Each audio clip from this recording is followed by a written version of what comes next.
Hello welcome छ फेरि पनि स्वागत छ तपाईँहरूलाई मेरो च्यानलमा होइन। धेरै दिनपछि फेरि भिडियो लिएर आएको छु तपाईँहरूमाझ। थोरै हिजो अस्तितिर थोरै अर्को कामहरू पनि गरिरहेको थिएँ म होइन। अरू कन्टेन्टहरू पनि क्रिएट गर्न खोजिरहेको छु। थोरै अलिक कमेडी तरिकाले थोरै त्योहरू तरिकाले कसैको भन्नाले कमेडी रूपमा भन्नाले एड गरेर थोरै बनाउने कोसिस गरिरहेको छु। सिक्दैछु। सपोर्ट गर्नु नबिर्स्नु होला। मलाई सपोर्ट गर्नु। सबैले सपोर्ट गर्दा मलाई पनि नयाँ ऊर्जा आउँछ। सबैले त्यो गर्नु। आज चाहिँ म भर्खरै काममा निक्लेँ। बिहानै उठेर आएँ होइन। बिहानै लतर पतर गरेर उठेँ। गाह्रो छ उठ्नु पनि। जसरी खगला छ आज भोलि छैन। जसरी काम गर्नुपर्छ जसरी अब 1 महिना छ त्यसपछि झन् यति बिजी हुन्छ सबै स्टोरहरू सबै केहरू होइन। अहिले चाहिँ सुनसानै पुरै हरियाली छैन, केही छैन, सबै गएको छ होइन। आज चाहिँ मैले टक्क काम सकाएँ होइन। आज चाहिँ म चाहिँ जिएमसँग काम गर्दै यति मजा आउँछ। फेरि उसँग काम गर्दा चाहिँ छुट्टै अनुभव लाग्छ मलाई। कामहरू भन्छ सबै कुरा एक्युरेट खोज्छ कि। जाडो महिनाले हो कि थोरै उठ्न अलिक गाह्रो लाग्छ बिहान मलाई चाहिँ। सबै हो, सानैदेखि नै हो होइन। अरू त त्यस्तो खासै त्यस्तो केही पनि छैन। अरू त कामहरू त गरिन्छ सबै गर्दै हिँडे परदेशिएको हो, काम गरिरहेको छु होइन। त्यो भन्दा त अरू केही पनि छैन। कहाँ त्यो स्टोरमा मलाई चाहिँ उसँग किन काम गर्नु मन लाग्छ। उसले एकदम प्रोसिजर फलो गर्छ कि। हरेक कुराको प्रोसिजर फलो गर्नुहुन्छ। अनि काम सबै फलो अपमा जान्छ, राम्रो गर्छ। त्यो कुराहरूले चाहिँ मलाई एकदमै इन्सपायर गर्छ होइन। त्यो कुरा म चाहिँ उसँग किन काम गर्न रुचाउँछु भने उसले चाहिँ मलाई एकदमै इन्सपायर गर्छ कि। हरेक कुरामा मोटिभेट गर्छ। अनि सबै राम्रो लाग्छ मलाई चाहिँ उसँग काम गर्दा चाहिँ होइन। मान्छेहरूले रिसाउँछन् धेरै भन्छ भनेर होइन। उसलाई जिएमले चाहिँ मलाई चाहिँ प्रोसिजर एकदम 1 in 1 सिकाउँछ कि। त्यही भएर नि होला मलाई सायद धेरै राम्रो लाग्छ। उसले भन्न खोजेको कुरा ऊ आफू प्रोसिजर फलो गर्छ। त्यो कुराहरूमा चाहिँ हामीलाई पनि ह्याबिट बनाउन खोज्छ कि, युज टु गर्न खोज्छ। त्यो कुराहरूले चाहिँ एकदम इन्सपायरिङ हो। त्यो कुराहरू गर्नुपर्छ। हरेक कुराको प्रोसिजर फलो गर्नुपर्छ। त्यो कुराहरूलाई चाहिँ एकदम आफ्नो लाइफमा पनि लागु गर्नुपर्छ जस्तो लाग्छ कि। हरेक कुराको टाइम हुन्छ, के हुन्छ होइन, त्यो अनुसारले चल्नुपर्छ जस्तो लाग्छ मलाई चाहिँ। अनि अरू त यस्तै हो कि होइन। कामहरू गरिन्छ, सबै कुरा गरिन्छ होइन। पहिला काम गर्दाखेरि नि एउटा लेडी स्पेनिस लेडी चाहिँ जिएम मेरो होइन। यति इन्सपायर गर्थ्यो उसले मलाई। हरेक कुरामा साथ सपोर्ट गर्थ्यो।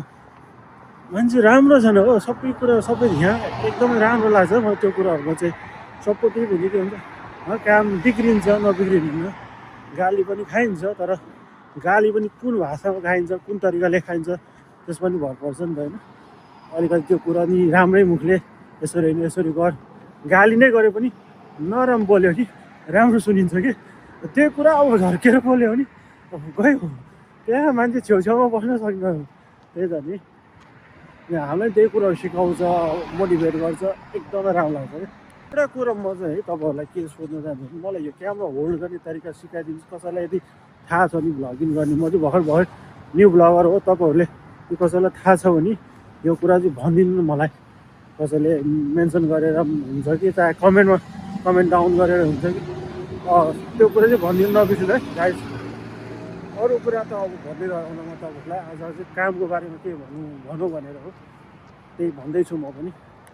अनि अरू चाहिँ यस्तो हुन्छ कि यहाँ चाहिँ अब प्रोसिजर हुन्छ। प्रोसिजर चाहिँ यहाँ चाहिँ हरेक 3 महिनामा चाहिँ फुड सेफ्टी चेक आउँछ कि। यदि तपाईँ रेस्टुरेन्टमा काम गरिरहेछ भने रेस्टुरेन्टमा फुड सेफ्टी आउँछ। यदि कतै ठुलो स्टोरमा काम गरिरहेछ भने त्यो ठुलो स्टोरको नि त्यो सेफ्टी अनुसारको इन्सपेक्टर आउँछ होइन। त्यो इन्सपेक्टरले चाहिँ चेक गर्छ। चेक गरिसकेपछि चाहिँ उसले यदि 100% 80भन्दा तल आयो भने त्यो स्टोरमा केही न केही खराबी छ भनेर इस्यु गर्छ। अनि फेरि अर्कोचोटि आउँदाखेरि 80भन्दा कम आयो, दुईचोटि तिनचोटिसम्म 80% कम आएको छ भने सेफ्टी मेजरहरूको कुराहरूमा कम आएको छ भने त्यो स्टोर बन्द हुन्छ।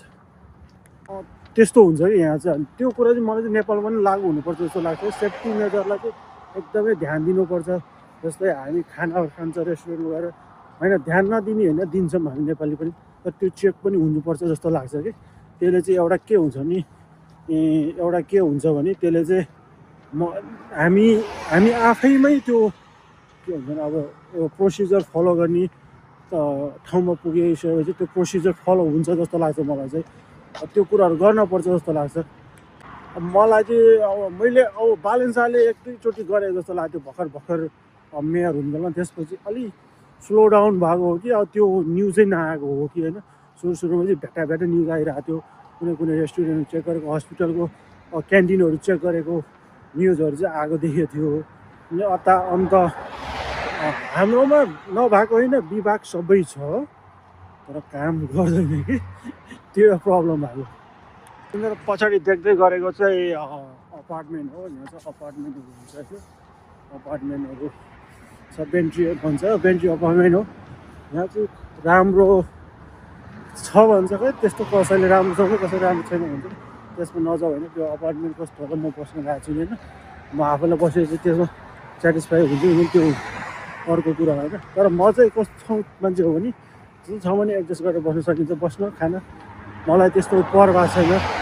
मलाई चाहिँ त्यस्तो खासै त्यो हाइफाई गरेर हिँड्न सकिँदैन। म चाहिँ आफ्नो नर्मल लाइफ जति नै माथि धेरै पैसा कमाउँ पनि म जमिनमै टेकेर हिँड्छु जस्तो लाग्छ। एउटा प्रोसिजर चाहिँ के हुन्छ भने यहाँ चाहिँ मैले यसो हेरेको फुड सेफ्टी होस्, जहाँ जुनसुकै स्टोर होस् 3-3 महिनामा चेक हुन्छ क्या। त्यो कुरा चाहिँ हामीले नेपालमा पनि फलोअप गर्नुपर्छ जस्तो लाग्छ क्या। त्यस्तो कुराहरूलाई चाहिँ अब वेशभूषा चाहिँ फलोअप गर्नलाई एक सेकेन्ड लाग्दैन हामी नेपालीलाई। तर राम्रो बानी मान्छेको नेचरलाई अलिकति गाह्रै हुन्छ। म आफै पनि कतिचोटि राम्रो हेबिटहरू पार्न खोज्छु, सकिँदैन, फेरि त्यही पुरानै हेबिटमा जान्छ। कति नयाँ हेबिटहरू राख्न खोज्छु, अलिकति त्यो गाह्रै हुँदो रहेछ। त्यो प्रोसिजरलाई चाहिँ मन बाँध्न सक्नुपर्छ मेन कुरा, त्यो कुराहरू गर्न चाहिँ। ल त गाइज, आजलाई यति नै। हेर्दै गर्नु ल, स्टे ट्युन, फलो गर्न, लाइक कमेन्ट नबिर्सिनु होला। ल सब्सक्राइब गर हो सबैले।